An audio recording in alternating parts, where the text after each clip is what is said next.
காலையிலே கை நிறைய சக்கரை பழத்தோட நான் உட்காந்துருக்கேங்க. ஒரு சில பழம் நல்லா இருக்கு, ஒரு சில பழம் கொஞ்சம் கெட்டு போயிடுச்சு. கெட்டு போனதை குறித்து நம்ம கவலைப்பட வேண்டிய அவசியம் இல்லைங்க. நல்லா இருக்கிற பழத்தை குறித்து தான் நீங்களும் நானும் சந்தோஷப்படும். ஆண்டவர் அவர்தான் நம்ம வாழ்க்கையில் கெட்டு போன சில காரியங்களை குறித்து அவரே மறந்து போயிட்டார். ஆனால் நீங்களும் நானும் இன்னும் பழசு பிடிச்சிட்டு நான் ஒரு பாவி, நான் ஒரு புழு, நான் ஒரு இது அதுன்னு சொல்லி ஏங்க நம்ம ஆண்டவர்கிட்ட நம்மளை குறித்து நம்ம தப்பான ஒரு ஒப்பீனியனை கிரியேட் பண்ணுவோம். அவர் பழசு எல்லாம் தூக்கி இதை இங்கே பாருங்க. அவர் என்ன சொல்கிறாருன்னா, உன் பாவங்களை எல்லாம் முதுகுக்கு பின்னாடி போட்டேங்கிறார். இப்போ எங்கே ஒழிஞ்சுன்னு எனக்கு தெரியல, எங்கே போச்சுன்னு எனக்கு தெரியாதுங்க.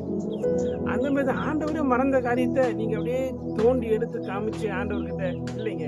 அவர் உங்கள் வாழ்க்கையிலையும் என் வாழ்க்கையிலையும் நல்ல ருசி உள்ள கனிகளை ஒவ்வொரு நாளும் ஆண்டவர் தேடுகிறார். இந்த ருசி உள்ள கனி நம்ம வாழ்க்கையில் நம்ம கொண்டு வரணும்னா என்ன செய்யணும்? அதனால தான் இந்த உரத்தை நீங்களும் நானும் நம்ம வாழ்க்கைக்கு அனுதினமும் போட்டே இருக்கணும். சங்கீதத்தில் ரொம்ப அழகாக ஒரு வசனம் இருக்குது. சங்கீதம் ஒன்றும் இல்லை, ரொம்ப அழகான ஒரு வசனங்க. அந்த வார்த்தை எனக்கு ரொம்ப பிடிக்கும். 3வது வசனம், அவன் நீர்க்கால்களில் ஓரமாய் நடப்பட்டு தன் காலத்தில் தன் கனியை தந்து இலை உதிராதிருக்கிற மரத்தை போல இருப்பான், அவன் செய்வதெல்லாம் வாய்க்கும். இந்த காலை வேளையில் உங்கள் வாழ்க்கையில் நல்ல கனி, சுவையுள்ள கனி எனக்கு பார்க்க சாப்பிடணும் போல இருக்குங்க. கொஞ்சம் சாப்பிட்டுக்கிறேங்க. நிஜமாக ரொம்ப சுவையாக இருக்குங்க. இந்த மாதிரி சுவையுள்ள ஒரு வாழ்க்கை வாழ ஆவியானவர் உங்களுக்கு எனக்கு உதவி செய்வார்.